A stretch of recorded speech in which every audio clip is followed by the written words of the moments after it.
Assalamualaikum warahmatullahi wabarakatuh. Bismillahirrahmanirrahim. Alhamdulillahirabbil alamin.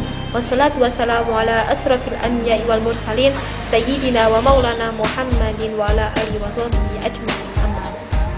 Pada kesempatan kali ini, kami dari kelompok 6 yang beranggotakan saya sendiri Siti Koni Abdiyatin, yang kedua Izudiniyah, yang ketiga Rizky Puji Lestari, dan yang terakhir Novi Lailatul Nafiah.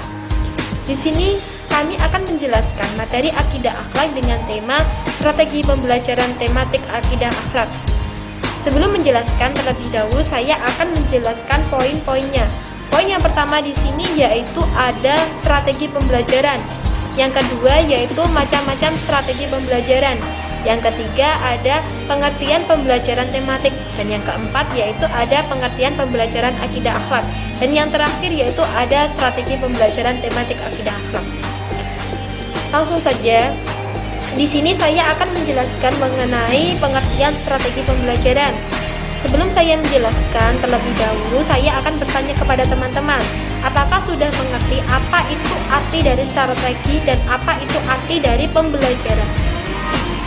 Langsung saja, di sini strategi yaitu berarti cara-cara untuk dapat memperoleh sesuatu tujuan atau memenangkan suatu pertandingan dengan memperhatikan faktor-faktor kekuatan yang dimiliki oleh tim atau perorangan yang bersangkutan.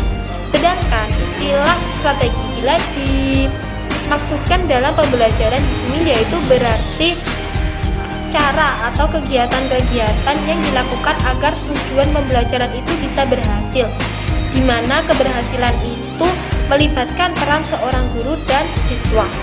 Sedangkan belajar di sini yaitu berarti perubahan.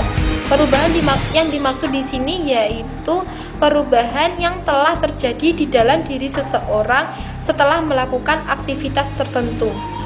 Jadi, dapat disimpulkan bahwa pengertian dari strategi pembelajaran menurut para ahli yaitu berarti cara-cara yang dipilih untuk menyampaikan materi pembelajaran dalam lingkungan pengajaran tertentu, yaitu yang meliputi pertama, sifat, yang kedua yaitu lingkup, dan yang terakhir atau yang ketiga di sini berarti urutan kegiatan yang dapat memberikan pengalaman belajar kepada siswa. Sedangkan pemakaian suatu strategi pembelajaran dalam kelas harus memperhatikan berbagai pertimbangan antara lain, yaitu tujuan yang akan dicapai. Yang selanjutnya ada bahan materi pembelajaran. Yang selanjutnya yaitu siswa serta kesiapan guru. Dengan mempertimbangkan hal-hal tersebut, diharapkan strategi pembelajaran yang diputuskan akan bisa dicapai keberhasilan yang optimal.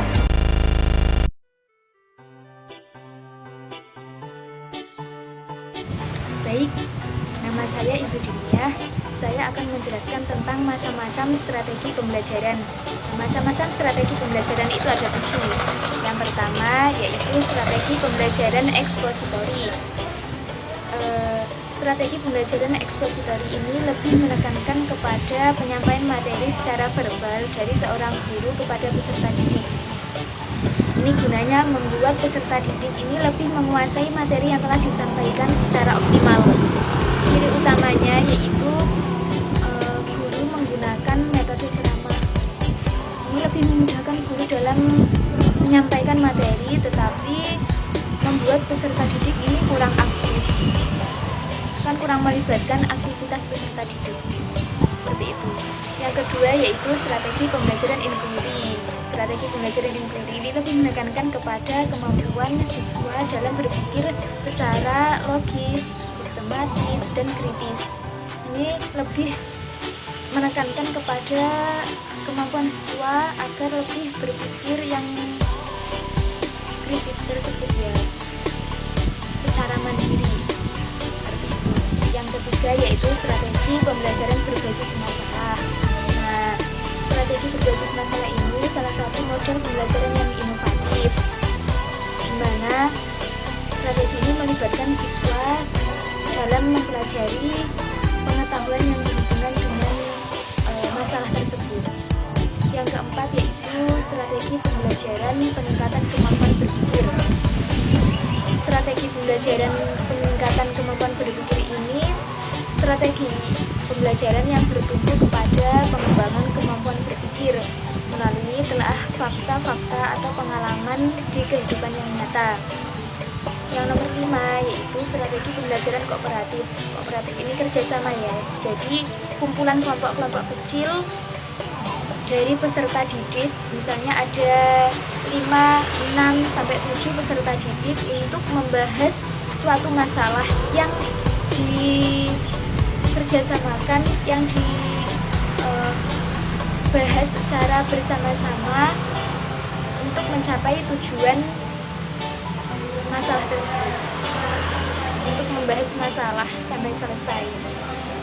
Yang keenam yaitu strategi pembelajaran kontekstual.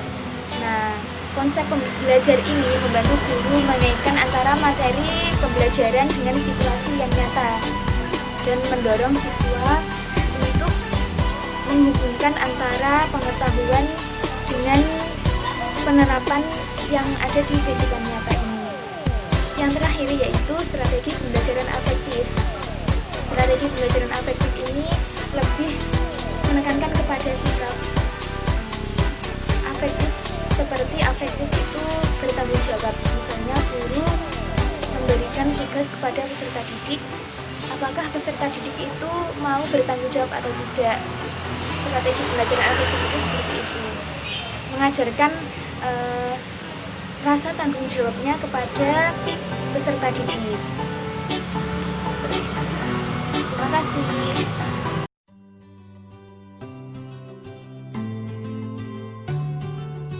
Baiklah, materi selanjutnya yaitu tentang pembelajaran tematik. Pembelajaran tematik di dalam kurikulum 2013 merupakan suatu pendekatan dalam pembelajaran.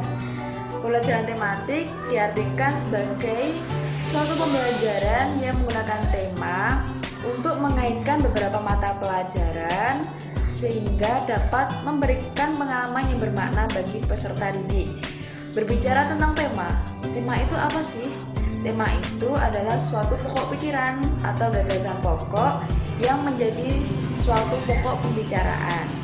Nah, dapat disimpulkan bahwa pembelajaran tematik yaitu suatu pembelajaran yang menggunakan suatu konsep tertentu atau tema tertentu, kemudian dikaitkan dengan konsep lain, baik secara spontan maupun secara direncanakan, baik satu bidang studi maupun lebih, dan dengan beragam pengalaman dari peserta didik.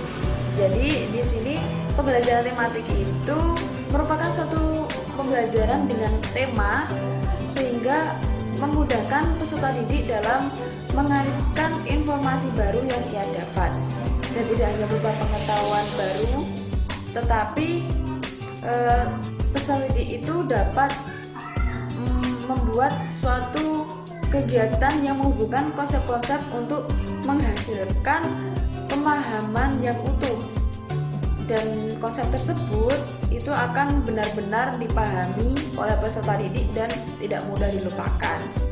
Nah, dalam pembelajaran tematik ini dikembangkan pendekatan pembelajaran yang aktif, efektif, kreatif, dan menyenangkan, sehingga pembelajaran tematik ini lebih menekankan kepada sebuah keterlibatan siswa dalam proses belajar mengajar. Jadi mungkin itu saja yang dapat saya jelaskan tentang pembelajaran tematik. Untuk selanjutnya akan dilanjutkan oleh Mbak Novi.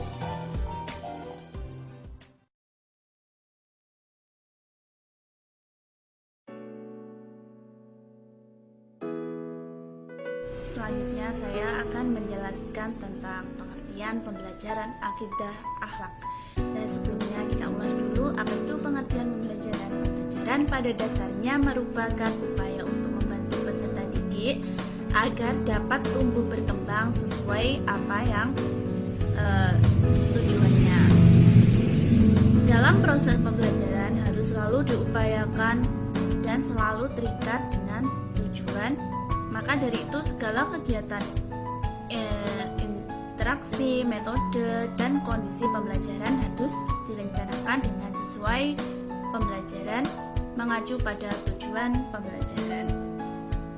Nah, di sini pengertian akidah masdar dari kata akhoda yakhidu akhidatan akhoda yang artinya simpulan, ikatan, sangkutan, dan kokoh. Jadi akidah dapat diartikan kepercayaan yang menghujat akan simpul dalam hati.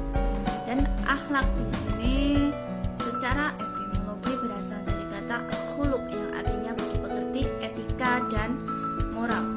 Akhlak memiliki arti gambaran atau kondisi kejiwaan seseorang tanpa adanya lahiriah.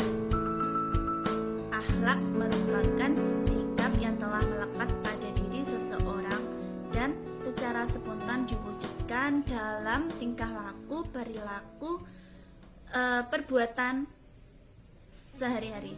Jika perbuatan spontan itu baik menurut pandangan akal dan agama, maka bisa dikatakan dengan akhlak yang terpuji, akhlakul karimah. Dan sebaliknya, jika seseorang itu memiliki spontan perilaku sifat yang jelek, maka bisa disebut dengan akhlak yang tercela. Dan dengan ini pembelajaran akidah akhlak adalah upaya sadar dan terencana dalam menyiapkan peserta didik untuk mengenal, memahami, menghayati, dan mengimani Allah Subhanahu wa Ta'ala, dan diaplikasikannya dalam kehidupan sehari-hari sesuai dengan Al-Quran dan hadis. Jadi tidak menyeleweng dalam Al-Quran dan hadis. Jadi kita mempelajari dalam pembelajaran itu sesuai dengan aturan Allah, jadi tidak bisa melanggarnya. Dalam pembelajaran akidah akhlak memiliki tujuan dapat membentuk dan menjadikannya individu yang berakhlakul karimah, beriman kepada Allah dan selalu memiliki sifat yang terpuji. Upaya pendidik agar peserta didiknya tertarik dengan pembelajaran akidah akhlak, maka pendidik harus memiliki atau memilih metode apa yang bisa mengikat atau menarik perhatian peserta didik, agar peserta didik lebih memahami atau lebih gampang menangkap materi apa yang telah disampaikan oleh pendidik. Pokok pembelajaran akidah akhlak di sini memiliki masukan atau motivasi pada peserta didik agar mempelajari dan mengaplikasikan dengan sifat akhlakul karimah pada adab Islam dalam kehidupan sehari-hari sebagai perwujudan keimanan pada Allah Subhanahu wa Ta'ala. Yaitu strategi pembelajaran akidah akhlak. Nah, dalam Kamus Bahasa Indonesia, strategi diartikan sebagai alat untuk mencapai suatu tujuan.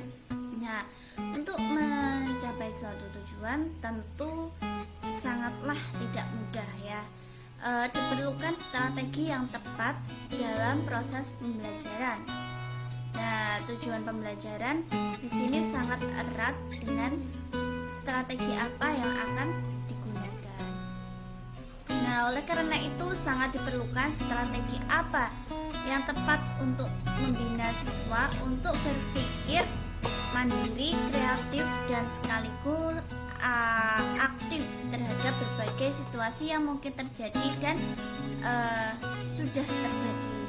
Materi akidah akhlak merupakan materi yang menuntut siswa memiliki pengetahuan dan pemahaman tentang nilai-nilai akidah akhlak. Oleh karenanya aspek kognitif dengan efektif menjadi cukup dominan.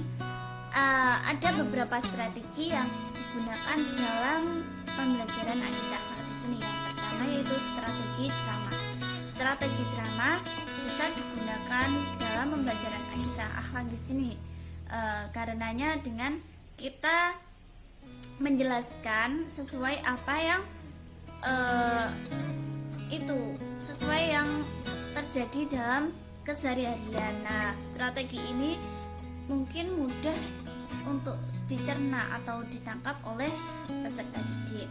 Nah, bisa jadi dengan strategi diskusi juga bisa.